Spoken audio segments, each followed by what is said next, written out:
নমস্কাৰ বন্ধুসকল, আজি আমি আলোচনা কৰিম ৰাষ্ট্ৰীয় উদ্যান সম্পৰ্কে, ন্যাশনাল পাৰ্কস।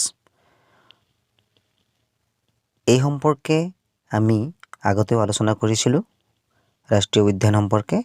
আজি আকৌ নতুনকৈ আলোচনা কৰিম, বিশেষকৈ অসমৰ ৰাষ্ট্ৰীয় উদ্যান সম্পৰ্কে আলোচনা কৰিম। বলক ভিডিঅ'টি আৰম্ভ কৰোঁ। প্ৰথমতে জানি লওঁ বিশ্বৰ প্ৰথমখন ৰাষ্ট্ৰীয় উদ্যান কিমান চনত স্থাপিত হৈছিল আৰু নাম কি আৰু ক'ত অৱস্থিত। বিশ্বৰ প্ৰথমখন ৰাষ্ট্ৰীয় উদ্যান 1872 চনত স্থাপন হৈছিল আমেৰিকা যুক্তৰাষ্ট্ৰৰ ইয়েল'ষ্টন নামে ৰাষ্ট্ৰীয় উদ্যানখন। আমেৰিকা যুক্তৰাষ্ট্ৰৰ ইয়েল'ষ্টন ৰাষ্ট্ৰীয় উদ্যানখনেই হৈছে বিশ্বৰ প্ৰথমখন ৰাষ্ট্ৰীয় উদ্যান। 1872 চনত স্থাপন হৈছিল। এতিয়া আহোঁ আমি ভাৰতলৈ। ভাৰতৰ প্ৰথমখন ৰাষ্ট্ৰীয় উদ্যান কোনখন? ভাৰতৰ প্ৰথমখন ৰাষ্ট্ৰীয় উদ্যান হৈছে হেইলী ৰাষ্ট্ৰীয় উদ্যান। ভাৰতৰ এখন ৰাজ্য উত্তৰাখণ্ডত অৱস্থিত। বৰ্তমান ইয়াক জিম কৰবেট ৰাষ্ট্ৰীয় উদ্যান হিচাপে জনা যায় বা নামেৰে জনা যায়, জিম কৰবেট নামেৰে জনা যায়। ভাৰতৰ প্ৰথমখন ৰাষ্ট্ৰীয় উদ্যানখনৰ নাম যদি আহে তেতিয়াহ'লে লিখিব লাগিব জিম কৰবেট। আৰু এটা প্ৰশ্ন যে ভাৰতৰ ভিতৰত সৰ্ববৃহৎ ৰাষ্ট্ৰীয় উদ্যান কোনখন? এইটো আহিব পাৰে। বৃহত্তম ৰাষ্ট্ৰীয় উদ্যানখন হৈছে হেইলী ৰাষ্ট্ৰীয় উদ্যান। হেইলী নহয়, হেইলী হ'ল প্ৰথম, আৰু হেমিছ ৰাষ্ট্ৰীয় উদ্যানখন হৈছে ভাৰতৰ ভিতৰত আটাইতকৈ ডাঙৰ বা অৰ্থাৎ সৰ্ববৃহৎ ৰাষ্ট্ৰীয় উদ্যান।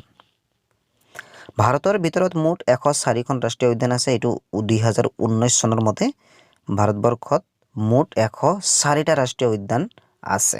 4খন ৰাষ্ট্ৰীয় উদ্যান আছে, 104খন। এতিয়া অসমৰ ৰাষ্ট্ৰীয় উদ্যান সম্পৰ্কে আলোচনা কৰোঁ। অসমৰ ৰাষ্ট্ৰীয় উদ্যান মুঠ 5খন ৰাষ্ট্ৰীয় উদ্যান আছে অসমত। ইয়াৰে প্ৰথমখন হৈছে কাজিৰঙা ৰাষ্ট্ৰীয় উদ্যান। কাজিৰঙা ৰাষ্ট্ৰীয় উদ্যানখন কিমান চনত স্থাপিত হৈছিল? 1974 চনত। 1974 চনত। ই কোন জিলাত অৱস্থিত? গোলাঘাট আৰু নগাঁও। এইটো নগাঁও ডিষ্ট্ৰিক্ট আপোনালোকে দেখা পাইছে। গোলাঘাটটো ইফালে দেখা পাইছে নীলা, আৰু ইফালে গোলাপীয়া ৰং। এই ডিষ্ট্ৰিক্টবিলাক দেখা পাইছে গোলাঘাট আৰু নগাঁও।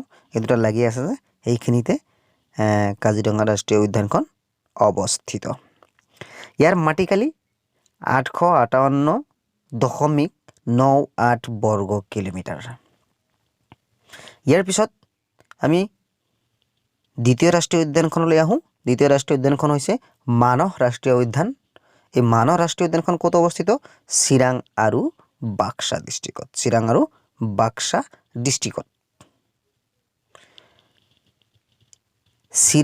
বাক্সা ডিষ্ট্ৰিক্টত অৱস্থিত মানস ৰাষ্ট্ৰীয় উদ্যানখন কিমান চনত স্বীকৃতিপ্ৰাপ্ত হৈছিল? কিমান চনত স্বীকৃতি পাইছিল?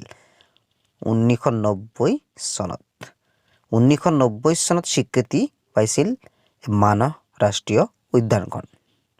ইয়াৰ পিছত ওৰাং ৰাষ্ট্ৰীয় উদ্যান। ওৰাং ৰাষ্ট্ৰীয় উদ্যানখন দৰং আৰু শোণিতপুৰ এই দুখন জিলাত আছে। দেখা পাইছে দৰং আৰু শোণিতপুৰ এই দুখন জিলাত অৱস্থিত ওৰাং ৰাষ্ট্ৰীয় উদ্যানখন। ওৰাং ৰাষ্ট্ৰীয় উদ্যানখন 1999 চনত স্বীকৃতি পাইছিল 1999 চনত।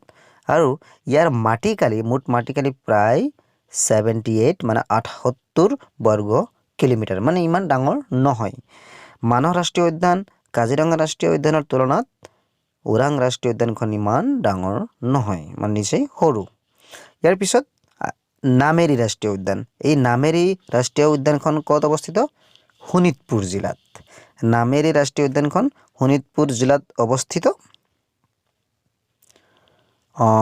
ই কিমান চনত স্বীকৃতিপ্ৰাপ্ত?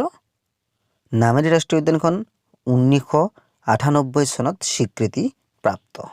1998 চনত স্বীকৃতি পাইছিল নামেৰি ৰাষ্ট্ৰীয় উদ্যানখন।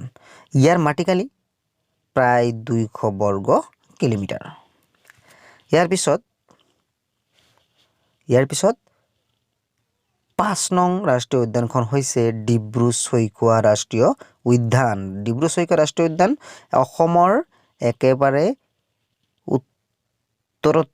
উত্তৰ পূবত থকা জিলা, মানে একেবাৰে শেষত থকা জিলা তিনিচুকীয়াত অৱস্থিত। তিনিচুকীয়া মানে আপাৰ আছাম, মানে আপাৰ আছামৰ এই তিনিচুকীয়া জিলাত অৱস্থিত হৈছে ডিব্ৰু-চৈখোৱা ৰাষ্ট্ৰীয় উদ্যানখন। এই ডিব্ৰু-চৈখোৱা ৰাষ্ট্ৰীয় উদ্যানখন কিমান চনত স্বীকৃতিপ্ৰাপ্ত? এই হ'ল 1999 চনত। মানে ওৰাং ৰাষ্ট্ৰীয় উদ্যান আৰু ডিব্ৰু-চৈখোৱা ৰাষ্ট্ৰীয় উদ্যান দুয়োখনে স্বীকৃতি পাইছিল 1999 চনত। ডিব্ৰু-চৈখোৱা ৰাষ্ট্ৰীয় উদ্যানখন তিনিচুকীয়া জিলাত আছে আৰু ইয়াৰ মুঠ মাটিকালি প্ৰায় 340 বৰ্গ কিলোমিটাৰ।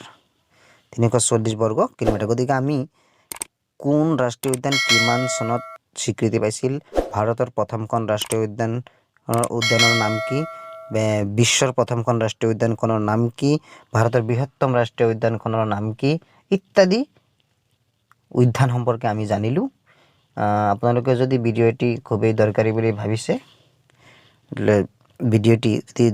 ভাবিছে, লাইক, কমেণ্ট, শ্বেয়াৰ কৰিবলৈ নাপাহৰিব আৰু চেনেলটো ছাবস্ক্ৰাইব কৰিবলৈ নাপাহৰিব। ইয়াৰ পিছত আছে কিছুমান বন্যপ্ৰাণী বা বন্যজীৱ অভয়াৰণ্য। বন্যজীৱ অভয়াৰণ্য আছে অসমত 18খন। ইয়াৰ নামসমূহ কেৱল নামসমূহ গাই দিছোঁ, আপোনালোকে শুনিব।